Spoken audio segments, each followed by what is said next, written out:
Welcome back, everybody, to the Nerdcore Podcast, the podcast that reviews the movies and talks that nerd shit. This is episode 643, and it is your review of Samurai Rebellion. As always, this is Nerd Chicano here to host the show, alongside my wonderful co-host, Brand Young Yoda. What's up, everybody? Welcome to a wonderful, wonderful Monday afternoon.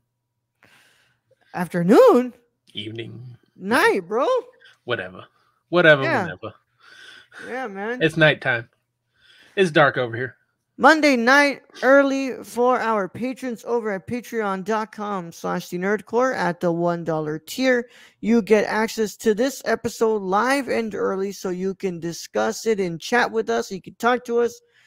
Meanwhile, everybody else in the public gets to listen to this a day later at 12 p.m. Central Time. And yeah, man, Brad, it's been a Monday for sure, huh? For sure. I actually got to start work late today. Yeah, I got there late today because it was not good today. It was a kind of a really rough looking today. It was some bad weather. Yeah, well, that's what we went through yesterday, and we got whatever the fuck y'all had then. Yeah, it moved over. Yeah, it came through us and just kept going. But yes, so that's the whole reason they were afraid of frozen roadways and all that good stuff. Yeah. Well, man, what's it called? It's just that's just how it is, man. That's just how it is, right? That's just the way it is. Things will never be the same. Sorry. Little Tupac in your life. Yeah, man. But Brad, before we get into today's review, as we continue on with our Masaki Kobayashi one, how are you doing today, bro? I'm doing okay. I got to start a little late. I got drink coffee at home. Even got a little workout before I went to work. So it was nice. Okay. It was nice. Right. I'm like, why don't they start work days at 10:30 more often? Well, Brad, that's a really good question, man. I mean, it's true. I can't say I did much. I don't know if I got much more accomplished through the day, but, it was kind of nice that first 4 hours. Yeah. I get you, man. I really do, Brad.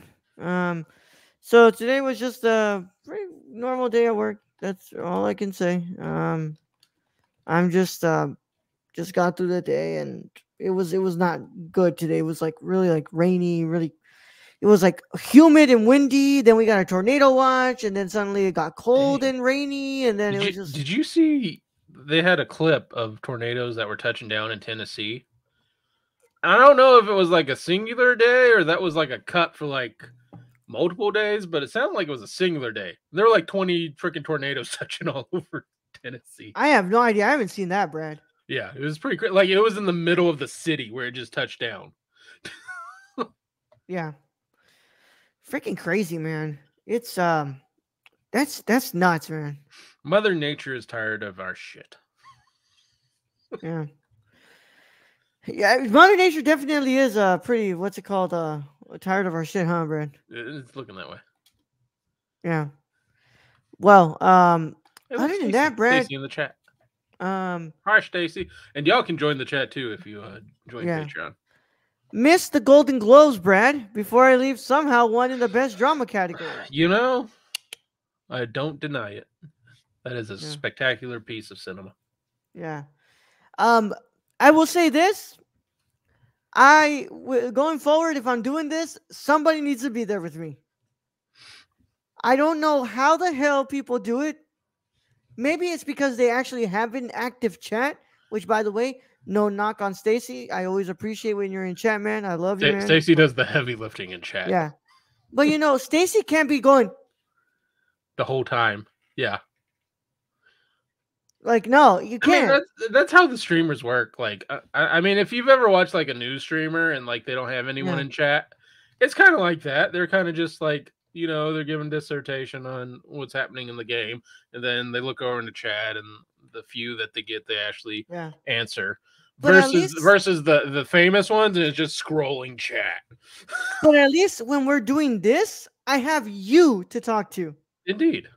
And so instead of when there's nothing going on the stream, I'm just like this. Yeah, and that's why I was telling him, like, you gotta like talk about the movie or something if you've seen the movie. I tried. I was talking about the fucking movie for a while. But you can only talk about the movie for so long. Yeah. So I was No, like, you know I what, get that. man? I was messaging everybody trying to get someone on with me. And yeah, I was like that's why I don't do singular singular hosting. Like that's just it sucks. It's difficult. I mean, there are some people who have that immense capability of just filling the air with noise. Yeah. And, being very creative the way they do it. But it is much easier to get even one person and just bouncing off the damn walls. Yeah. Man. It's difficult, bro. But I was just that's why you've had me here for going on almost 7 years. Yeah, dude. I fucking am thankful for that because I don't know how the fuck I would do this, bro. But you would have just found another co-host, probably. Well, who knows, man? Maybe not one as consistent, but really not, bro. Really not. But yeah, it was difficult. It was hard to do that last night. Hey, but Robert Downey Jr. won. We said the Oscars, but it's not surprising RDJ actually won for that role. Yeah, I was surprised that Cillian Murphy took that. I was like, were you? Who was he against? Bradley Cooper, Leonardo DiCaprio. Yeah, I mean, I'm not over I like Cillian's acting in that. Poor Bradley Cooper, just the memes that have come out of his face, and just someone put on Twitter, this is the man thinking of the 6 years he did for this project of practicing. And I'm just sitting there like, oh my God. It really is. It does look like that. He's about to do Joker 3, bro. You'll be like, Joaquin, it's okay, bro. I got this one. I'll even fucking direct it. Like, fuck all of them. Yeah. Todd Phillips wants a trilogy. I don't give a fuck. I'm doing this third one, bro. Well, and I don't even know what the movie's called. He directed it. Maestro. Thank you. Like yeah. I couldn't even think of it because, like, I know Cillian Murphy. That's Oppenheimer. Yeah. I know DiCaprio. That's Killers of the Flower Moon. I couldn't tell you what the fuck Bradley Cooper was in. Did you even watch that this year or last year? What's up? Did you even watch that last year? Yeah, Maestro. Yeah, I did. I didn't like it. What number was it on your list of movies? We're going to get hate messages from Bradley Cooper. I mean, if he has the time to look up this, bro, you got something. I think it's like the Jay and Silent Bob, and I believe it was Clerks 2, when they're going through the list of people who left bad messages to them, and they show up their house. He's just going to show up at your apartment. Where's Maestro, bro? I'm scrolling. He's like, I got time. Number 48, Brad. 48. Oh, top 50. Yeah. Hey, how many movies did you watch though? 78. Whew. Okay. I don't know how to do math, so you go ahead and find out the top percentile of that. Yeah, that's not great. Nope. No. Mm-mm. I had to scroll a bit. Yep. Above it, Renfield, Evil Dead Rises. Dead Rise. Wait. Renfield was oh dear Lord. Dungeons and Dragons, Honor Among Thieves, Blue Beetle, Cocaine Bear, Infinity Pool, Inside Joyride. That surprises me because Dungeons and Dragons is a fucking ridiculous movie. I liked it more than I liked Maestro. Well, I haven't seen Maestro, so that's just telling me kind of what I need to know, I guess. Yeah. Yeah. Well, with that said, though, yeah, that yesterday was that, and I hope you all enjoyed that. But it was all it was. I'm glad I had Patrick there at the end with me. I heard you guys were slandering my film Maestro. Once I put on prosthetic nose, your days are numbered. Bring it, Oh my Bradley God. Cooper. Oh my God. We have the same name, sir. Let's fight. Oh my God. Knock that fucking nose off you. Yeah, man. Dear Lord. Damn it, This is bro. why we get hate messages. Because we're just threatening to fight Bradley Yeah, Cooper. because I don't fucking do this on my channel, Brad. Just threatening to fight Bradley Cooper and say how horrible his movie is. Yeah. Well, and I can't say that. Raul can say that. I can't say that. I have not don't seen think Maestro. it's terrible. That's the thing, Brad. I don't think Maestro It's is just terrible. number 50 out of 78. I think that I like the cinematography. The music is beautiful. The cinematography is fantastic. Carey Mulligan delivers one of the best performances of last year in that movie. But the story and Bradley Cooper's performance are what lacks the most to me. And that's pretty bad when the story is about the Maestro, right? About Leonard Bernstein himself. But this isn't a podcast about Maestro. This is a podcast about Samurai Rebellion. Which is Mifune. Yeah. Who is amazing. Yeah. And everything. So let's get on to that, Brad. All right. Introduce him to Samurai Rebellion from director Masaki Kobayashi. I'm trying to figure out which one I should read. Should I read Wikipedia? Should I read? I think you should do the Criterion first, and then the Wikipedia, and then just read, the what's it called? The credits on Wikipedia. The Wikipedia is kind of okay. Okay, coming from Criterion, so Masakai Kobayashi's Samurai Rebellion, which was 1967. And here's how it goes. Toshiro Mifune stars as Isaburo Sasahara, an aging swordsman living a quiet life until his clan lord orders that his son marry the lord's mistress, who has recently displeased the ruler. Reluctantly, father and son take in the woman, and to the family's surprise, the young couple fall in love. But the lord soon reverses his decision and demands the mistress's return. Against all expectations, Isaburo and his son refuse, risking the destruction of their entire family. Director Masakai Kobayashi's Samurai Rebellion is the gripping story of a peaceful man who finally decides to take a stand against injustice. And this, of course, directed by Kobayashi, screenplay by Shinobu Hashimoto, who also did the previous one. Harakiri, right? Yeah, Harakiri. He did Harakiri. Starring Toshiro Mifune, Yoko Tsukasa, Go Kato, and Tatsuya Nakadai. Cinematography by Kazuo Yamada. Edited by Hisashi Sagara, who I believe also edited Harakiri. Music by Toru Takemitsu, and running time 128 minutes, and we don't have a box office. All right, Brad. Well, it's your month, buddy. So go ahead. What are your initial thoughts on Samurai Rebellion? I mean, I love Mifune. Mifune's my favorite. I will say I think I like this slightly better than Harakiri. Slightly. Do I think this is Mifune's greatest role? No. Do I think Mifune's great in it? Yeah. It's Mifune. I don't think Mifune's ever given... Well, I don't know. We haven't seen his early, his early years, I guess. But from what I've seen, Mifune always gives a great performance. The story overall, I think it's really forward thinking, because it's basically dealing with women's rights if you think about it.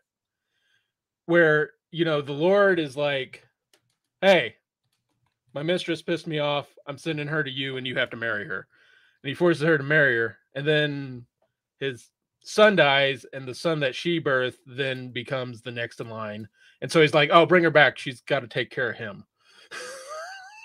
And then Mifune and his son are just like, no, like, that's not how this should work at all. That's vile. That's basically evil. And I just love how it basically it goes from there. I think the first act is a little slow for me, but then it really the second and third act pick up, and really you get to that third act and Mifune goes ham, and you get great samurai fights, the sword fighting, just everything you want in a samurai movie is in that third act.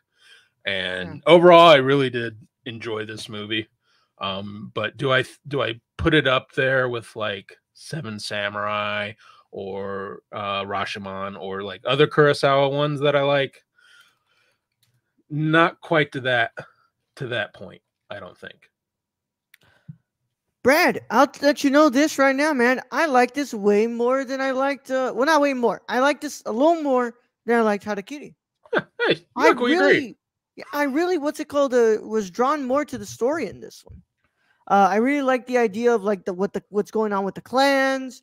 I think that Mifune and Nakadai work so well with each other.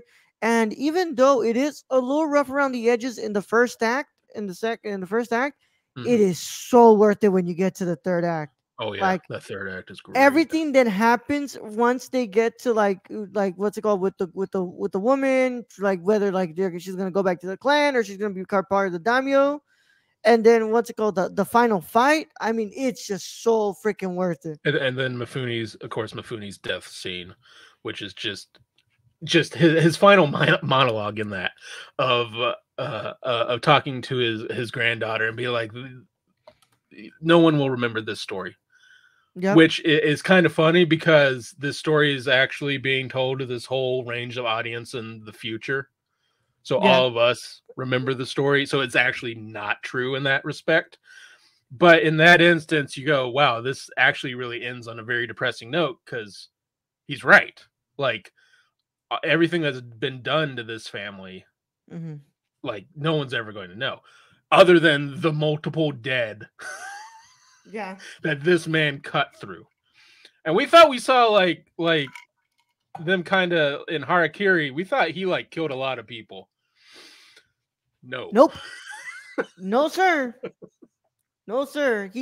He came back for vengeance, bro. 100 Oh, freaking percent. oh, 100%. Yeah, when he and I just think that scene when you see first the daughter-in-law kill herself and then his son, end up dying over her body and he's just cradling her and he goes to them and then you just see that change in Mifune's face of Yeah. anger, of just straight hate and anger. And which is really cool to see that transformation for this character because in the beginning he's a very nonchalant, like whatever my wife says, I don't Yeah. I don't much care, and just to straight up be like, look, man, you've shown me what love is, my son, and how it should be, and I've never loved your mother. That scene was like, what? Okay. But at the same time, it's like, oh, this transformation where he's like, this is how it should be, and I really should have fought more instead Yeah. of kind of just being in social graces and going with what was best for the family. I should have thought it was, maybe been a little more selfish and like Hmm. what was good for me and what was good for my heart and my health and my life. And like I said on the last one, I'm so drawn to Kobayashi's like samurais in his film. They're very like, it's a very humane story here. Yeah. And it's not, I'm not saying that what's it called, Kurosawa doesn't do this, because he does. He does, but Kobayashi does it in a way that's like really interesting to watch, like it unfold. I feel like you get more background in Kobayashi's samurai. Yeah. They're like Kurosawa's samurai. They're very memorable. They're fucking cool. Look at Seven Samurai. Each of those. I mean, Mifune in that is like amazing, but you don't get a lot of background. Like you Hmm. get hints on what happened to him and why he is, and he's not actually a Ronin. Yeah. He's not actually samurai. He actually stole it, but you don't get the full like whole thing of Kobayashi of like, oh, he was a handpicked man, and then he sees his son find true love, and then they try to take that away, and then he's just off to killing. Yeah. And I once again, I think he has exceptional what's it called, framing here. I love how wide his movies are, man. a lot of what Kurosawa crafted with samurai films, other than like the stuff going into the later part of his career, it was all shot on like kind of like 4:3 aspect Hmm. ratio. So you have a very like tight kind of look to here. And here, obviously, Kobayashi is working with like what's it with a Tokyo Scope and with Cinema Scope, and it's like really wide, so it's letting you kind of like get a real big, nice feel of the area that you're kind of in. And I think that it works so well when it creates like the atmosphere of these movies. I mean, there are some Kurosawa movies where I do wish he just shot a wider shot in some scenes. Because can you just imagine like seeing the rain with Rashomon just on this huge Oh fucking yeah, oh yeah. I like the music a lot too. I thought it was a really good part of this movie. But man, like Mifune, like I said, we're not gonna get Mifune Kurosawa, what's it called, collaboration here. But Mifune is still so freaking memorable in this movie he's too. he really is, and it's Mifune just being badass Mifune at the end of it, which I really like. I don't think this character is written as well as say other Kurosawa characters that he wrote for Mifune, specifically for Mifune, Yeah, and I don't know if that's the case here, but for what it is, Mifune does an excellent job, and I think he's one of the characters that steals the show. And then Nakadai, I can't like Nakadai is the best. I mean, he's not really a villain in this role. He's an opponent. I mean, I think he really does care he's an for. antagonist. He's an He's antagonist, but yeah, he doesn't really want to be. yeah, That's what kind of you get. He kind of doesn't want to fight, but for the sake of his clan, he will. It's his duty as a samurai, and just that kind of sort. And Nakadai, I mean, in Sword of Doom, in Yojimbo, he's always kind of the villain, and he just has that really good villain face. I would say that whole his the whole thing of him is just he's really great as a villain, and then that final battle between him and Mifune, yeah.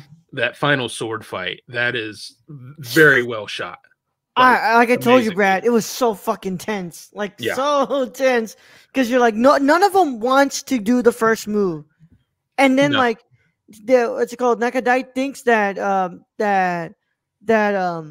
that Mifune's gonna trip on that thing that he hits, and like he Mhm. doesn't. He just kind of like moves his foot a little bit, Yeah.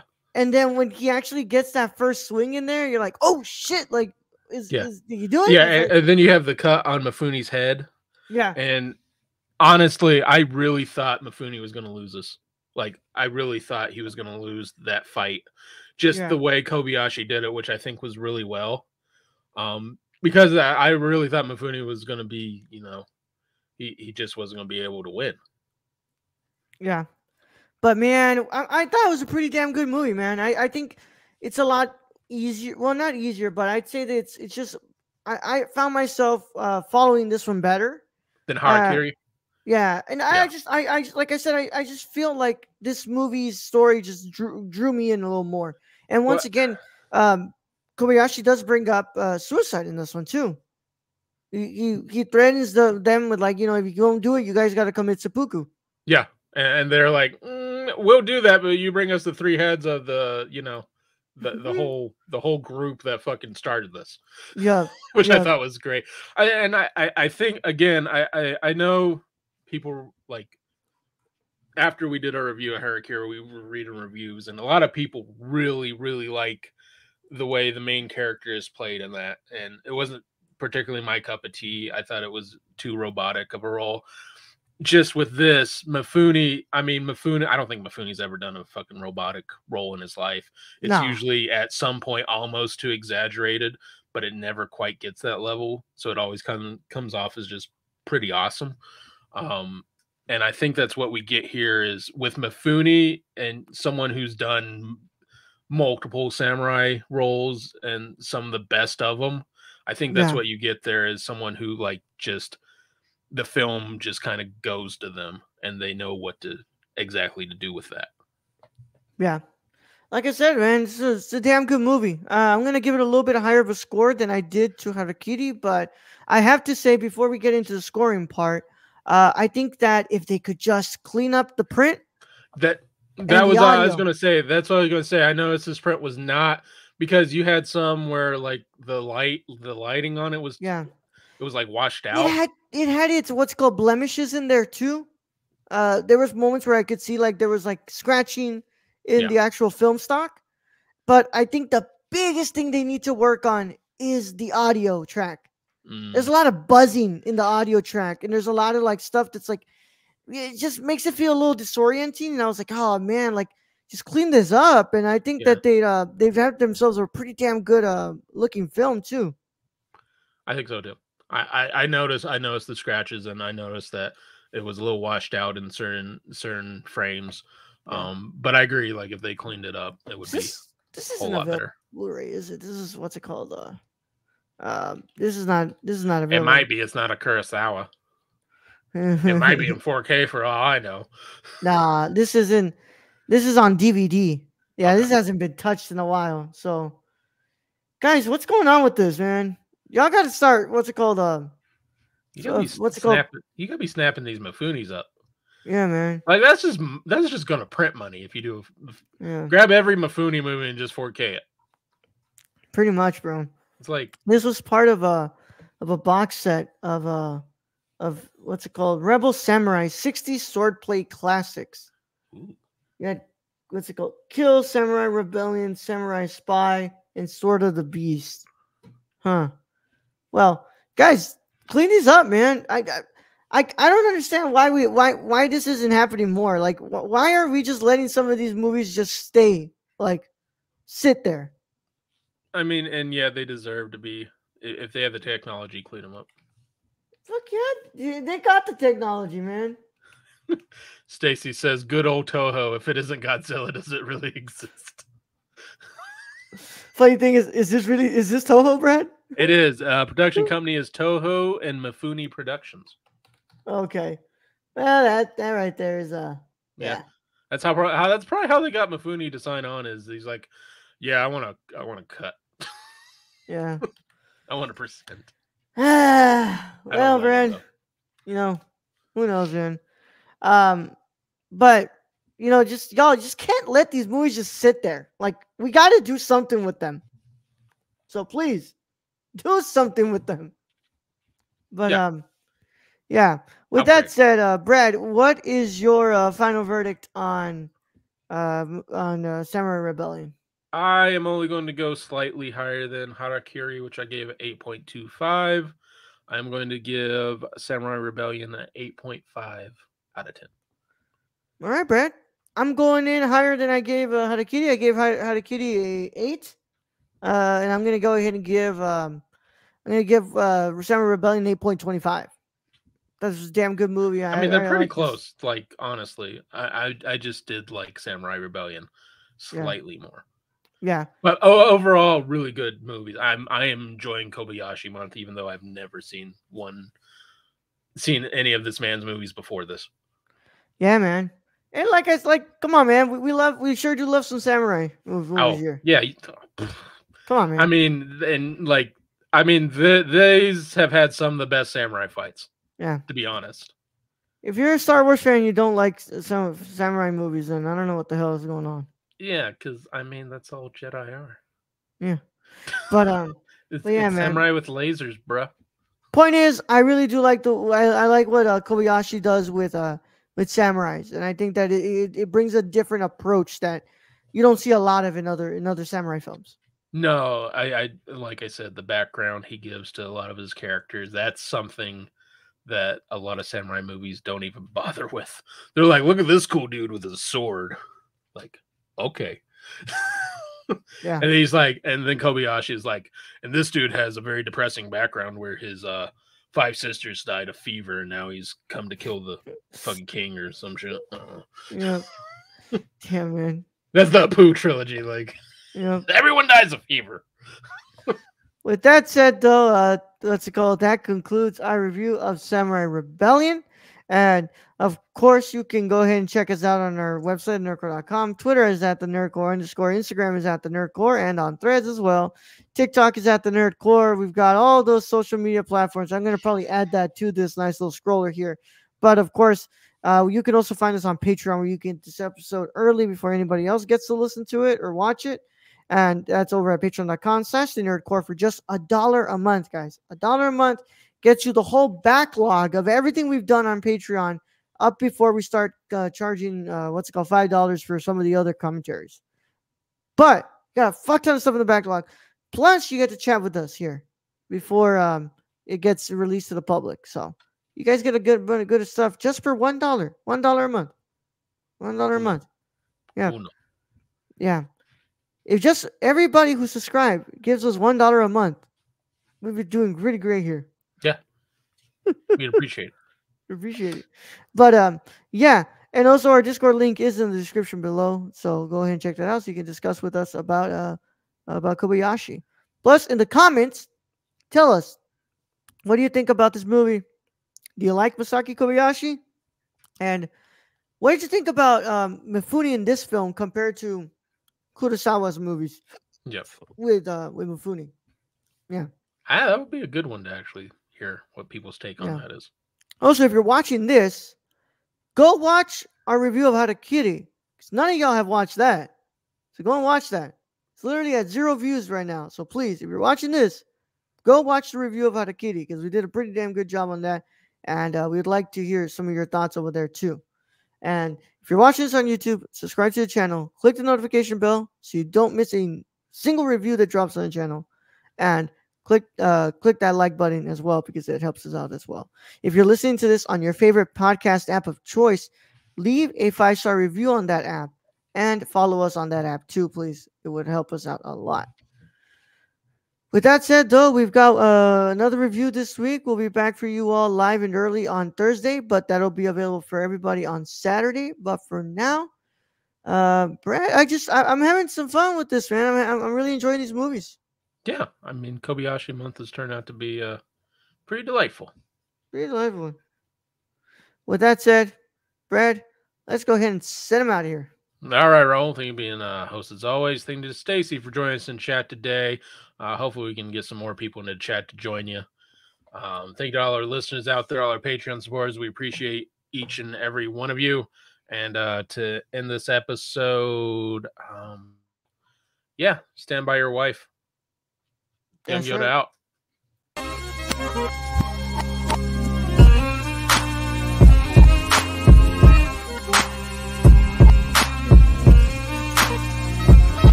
He was like, nah, fam, I don't even know y'all.